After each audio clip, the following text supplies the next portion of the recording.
Was the backup. You said he was getting some number one reps. Is that true with Shedeur? No. I mean, with a young quarterback with Dillon starting, you want to make sure he gets a lot of the reps. Different when you have a veteran like Joe, I would tell you, Tony.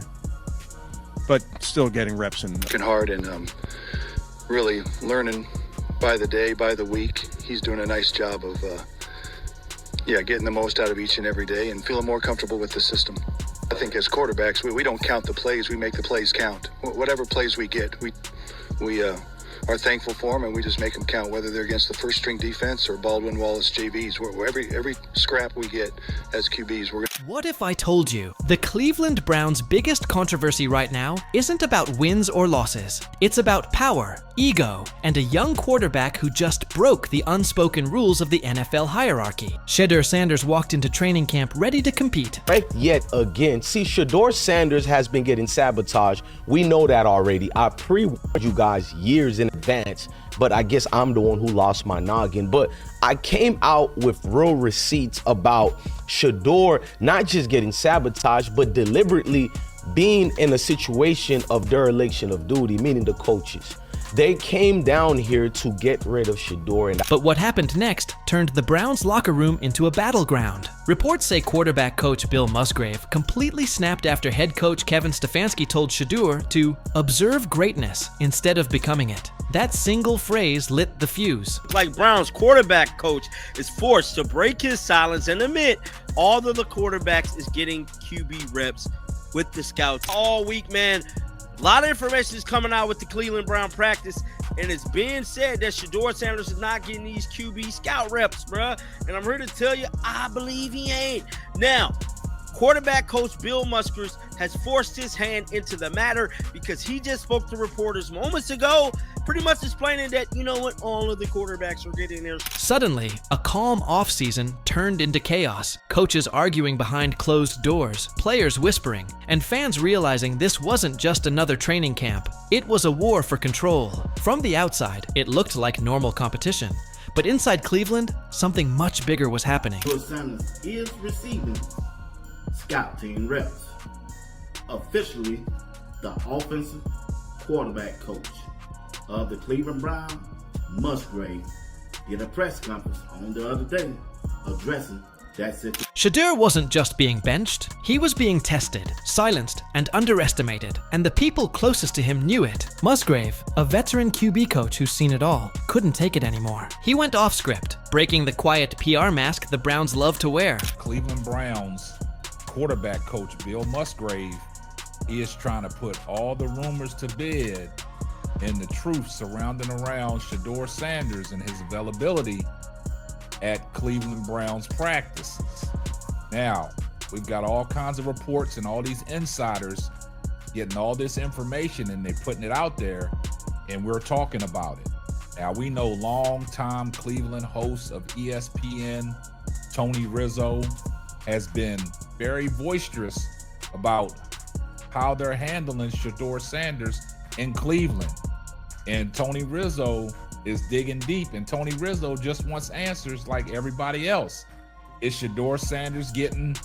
In what felt less like a press conference and more like a declaration of war, Musgrave called out the organization, indirectly, but everyone understood who he meant. He said every QB was taking scout team reps, but his tone told the real story. Shedeur was being sidelined for reasons that had nothing to do with football. From that moment, the mask was off. Fans began to question why one of the most talented rookies in years was being told to watch instead of play. Stefanski's decision didn't just spark criticism, it split the team. You could see the divide forming.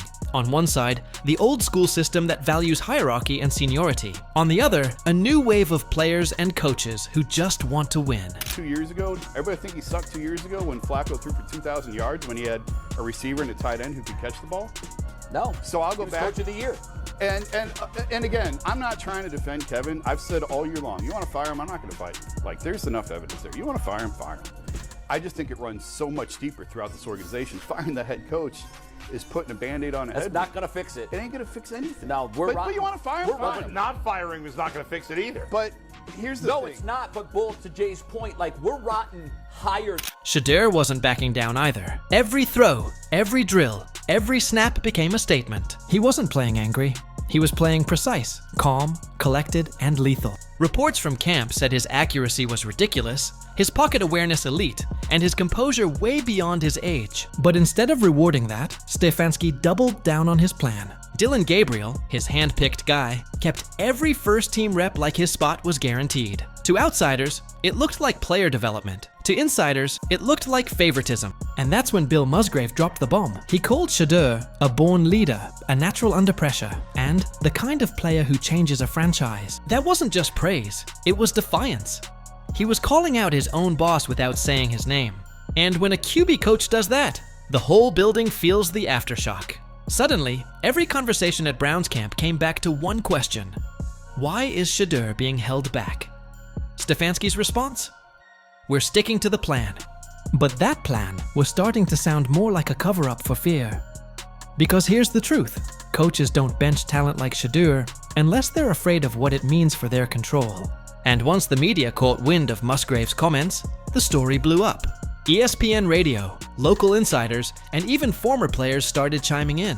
Tony Rizzo went, Steps resemble what we would run here with the Browns, and at times it's completely foreign. But the fact that they're out there and having to make decisions and process and then deliver throws accurately, all that is really good. And we try to engineer it. Viral after saying Shedeur should be competing for QB1, not fetching water bottles. Mary Kay Cabot backed it up, saying Shedeur's football IQ and precision were miles ahead of expectations. The narrative shifted fast, from rookie learning the ropes to franchise player being silenced. And suddenly, the Browns weren't just dealing with a depth chart issue. They were dealing with a credibility crisis. Musgrave's comments became fuel for fans. Social media was flooded with clips comparing Shedeur's mechanics to Gabriel's. The difference was obvious. Shedeur was sharper, quicker, and calmer under pressure. Meanwhile, Gabriel looked hesitant, second-guessing throws, struggling to connect.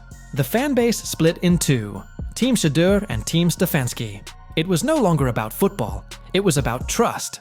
Inside the locker room, players started picking sides quietly. Some saw what Musgrave saw, that Shedeur was special. Others stuck with Stefanski, afraid to rock the boat. The energy around practice shifted. Every snap felt political. Every rep was a statement. And as reporters started asking questions Stefanski didn't want to answer, it became clear. The Browns had a problem bigger than quarterback competition. They had a coach too proud to admit the rookie might already be better than his veteran plan. About the noise around Shedeur Sanders and what's going on inside the Browns organization. There are reports that there's chatter and there's whole situations that smell like team politics, like I've been telling you. And if you are about Shedeur's career and you care about him, then you need to hear this. Now look, I'm not here to spin conspiracy webs. What I am here to do is to read the tea leaves, the gossip with the tea, as they would like to say. Multiple sources and insiders have been saying the same thing that I've been saying. Shedeur hasn't been treated like the franchise quarterback he could be. Instead, there's been favoritism, mixed message from the staff, and a culture that's been making it harder for the kid. Rumors spread fast. Insiders said Stefanski wasn't protecting Dillon Gabriel because he believed in him. He was protecting himself. If Shedeur outperformed his chosen guy this early, it would expose his judgment. And in the NFL, nothing threatens a coach more than being wrong about a quarterback. ESPN's Chris Canty called him out on air, saying Stefanski was flat out lying about Shedeur's role, and that the rookie was doing way more behind the scenes than the team admitted. That moment turned a Cleveland controversy into national news. The Browns, known for decades of QB drama, were right back in the headlines. And this time, it wasn't because of a bad trade or an injury. It was because their coach couldn't control the narrative anymore. Bill Musgrave, once just another assistant, suddenly became a folk hero among fans. The man who spoke the truth when everyone else played politics. Stuff with Shedeur Sanders is not going to go away no time soon, because it seems like every day, every morning, every afternoon, every evening, there's something new to talk about.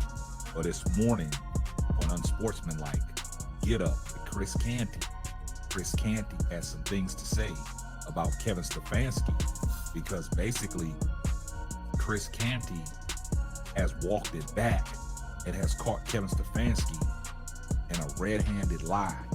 And he exposed him on national television for the lies that he was saying about Shedeur. His words about Shedeur, that he's a leader you build around, not bench, hit harder with every passing week.